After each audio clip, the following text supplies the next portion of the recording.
देखिए यहाँ हम लोग बात करने जा रहे हैं ब्रेन की सेंट्रल नर्वस सिस्टम यानी कि केंद्रीय तंत्रिका तंत्र और उसमें ब्रेन और स्पाइनल कॉर्ड आता है। हम सबसे पहले बात करने जा रहे हैं ब्रेन की यानी कि मस्तिष्क की। जो आपका मस्तिष्क होता है ब्रेन यहाँ होता है और ये जो कैविटी है ये आपका जो कहलाता है क्रेनियम कहलाता है। क्रेनियम के अंदर ब्रेन होता है, इसे ब्रेन बॉक्स भी कहते हैं। ब्रेन यहीं पे रखा हुआ आपका होता है और यहाँ से पीछे की तरफ निकल के इससे स्पाइनल कॉर्ड निकल जाएगी। ठीक है, ब्रेन लगभग 1400 ग्राम का होता है आपका। एक वयस्क पुरुष में लगभग 1400 ग्राम का ब्रेन होता है। ब्रेन के तो देखिए सबसे पहले आपने ये कहा ये हड्डियों का घेरा है, इसके अंदर ब्रेन है और ब्रेन को कवर किए हुए कुछ इसके ऊपर झिल्लियां होती हैं, मेम्ब्रेन कहते हैं, उन्हें कहते हैं आवरण। वो क्या बना रहा है इसका आवरण, विया मैटर, पाया मैटर, एरिक्नॉइड और ड्यूरामैटर, ये तीन इसके आवरण, ड्यूरामैटर, एरिक्नॉइड और पाया मैटर। क्लियर है? इसके अंदर एक कवरिंग होगी ड्यूरामैटर, फिर पाया मैटर और फिर एरिक्नॉइड, ये ऐसे करके इसके ऊपर कवरिंग होगी और इन कवरिंग के अंदर एक फ्लूइड भरा होता है, लिक्विड भरा होता है जिसे कहते हैं CSF, सेरिब्रोस्पाइनल फ्लूइड। आप लोग दौड़ते हैं, भागते हैं, लेकिन ब्रेन कहीं टकरा नहीं रहा है, तो क्या हो रहा है? वो ब्रेन को कुशन का काम कर रहे हैं और ये शॉक एब्जॉर्बर का काम करता है। आप जब छत पे से कूद जाते हो, कहीं कूद जाते हो, तब भी आपका ब्रेन नहीं डैमेज होता है, तो शॉक एब्जॉर्बर का काम कौन कर रहा है? यही फ्लूइड कर रहा है, CSF, सेरिब्रोस्पाइनल फ्लूइड कहलाता है। ब्रेन जो होता है वो तीन पार्ट में डिवाइड है। Brain fore brain, mid brain और हाइंड ब्रेन। ब्रेन तीन पार्ट में डिवाइड है, फोर ब्रेन, मिड ब्रेन और हाइंड ब्रेन।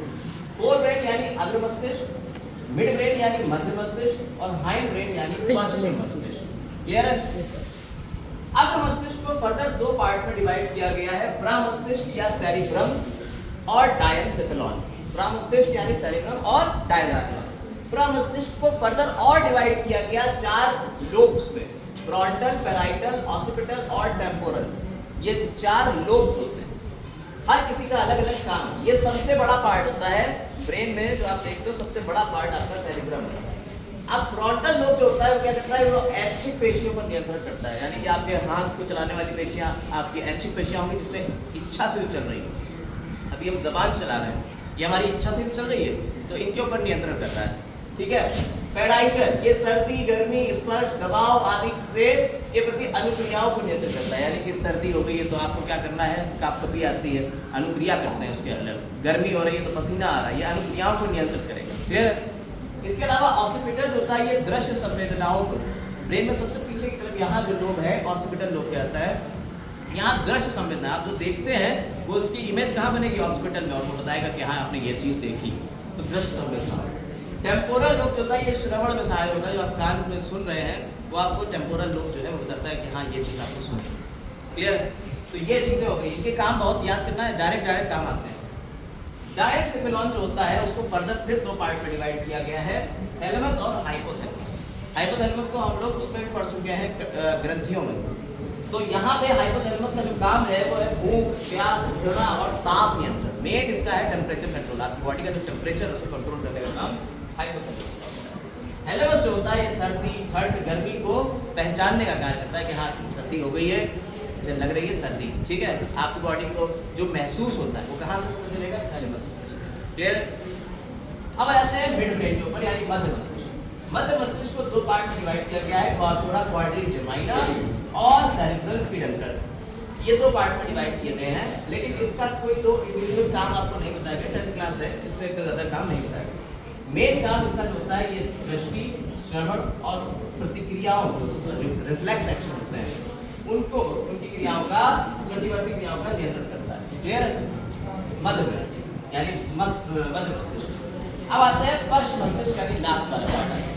ये क्या करता है? इसमें दो पार्ट में से डिवाइड किया गया है, एक हो गया सेरिबेलम और दूसरा हो गया मेडुला ऑब्लंगाटा। देखिए यहाँ याद रखिएगा ये सेरिब्रम है और ये सेरिबेलम है, तो यह याद रखिएगा। सेरिबेलम है, ये क्या करेगा? ये ऐच्छिक क्रियाओं को नियंत्रित करेगा, हमारी जो ऐच्छिक मांसपेशियां उनके ऊपर नियंत्रण करेगा। और गति, जब हम चल रहे हैं तो चलने में हम सही से चल रहे हैं, लड़खड़ा के तो नहीं चल रहे हैं। समन्वय, कोऑर्डिनेशन, जो अभी हम आपको बताया था चैप्टर पूरा पढ़ा रहे हैं, कोऑर्डिनेशन ये कि एक अंग दूसरे अंग से कैसे कोऑर्डिनेट करता है, मिलके चलेगा। और शरीर का संतुलन। आप बैठे हुए हो, गिर तो नहीं पड़ रहे, लुढ़क तो नहीं रहे हो, तो इसका मतलब है शरीर संतुलित अवस्था में बैठा हो। संतुलन बनाने का काम कौन कर रहा है? ये आपका सेरिबेलम, सेरिबेलम, ठीक है। और सेरिब्रम वो अलग काम कर रहा है।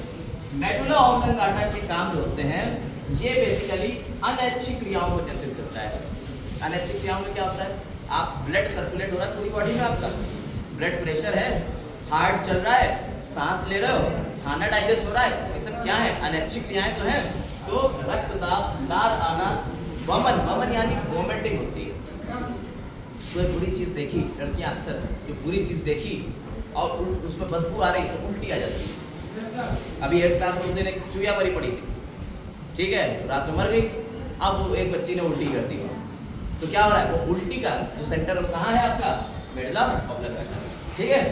उसके बाद सांस लेना, सांस लेना, फिर सांस लेना भी अनैच्छिक क्रिया है। भोजन पचाना ये भी अनैच्छिक क्रिया है, ठीक है। तो उल्टी आना, उल्टी आना भी कभी कभी कैसा होता है, ऐसा लगता है, फील होता है जस्ट लाइक फील हो रहा है कि वॉमिटिंग हो जाएगी, ठीक है। तो बदबू सी जा रही है बहुत ज़्यादा, तो उल्टी सी आ रही है देख के। खाना सड़ा हुआ रख दिया तुम्हारे सामने, टिफिन खोला, सड़ा हुआ खाना था, उल्टी आने की। ये कहाँ से कंट्रोल हो रहा है? आपके मेडुला ऑब्लंगाटा। इसके अलावा इसमें एक और रीजन होता है पॉन्स, जिसको यहाँ पे डिस्कस नहीं कर रहे हैं, वो कनेक्शन कर रहा है दोनों के बीच में। पॉन्स, पॉन्स, मेडुला ऑब्लंगाटा और सेरिब्रम, ये आपका जो होता है पश्च मस्तिष्क में आता है। फिर तो इस तरीके से आपका पूरा मस्तिष्क को हमने यहाँ समराइज किया है, कंपाइल करते हैं। उम्मीद कर रहा है आप लोगों को अब ब्रेन के बारे में सारी जानकारी हो गई होगी, हर एक चीज़ पता चल गई होगी, है ना? चलो ठीक है, बनाइए।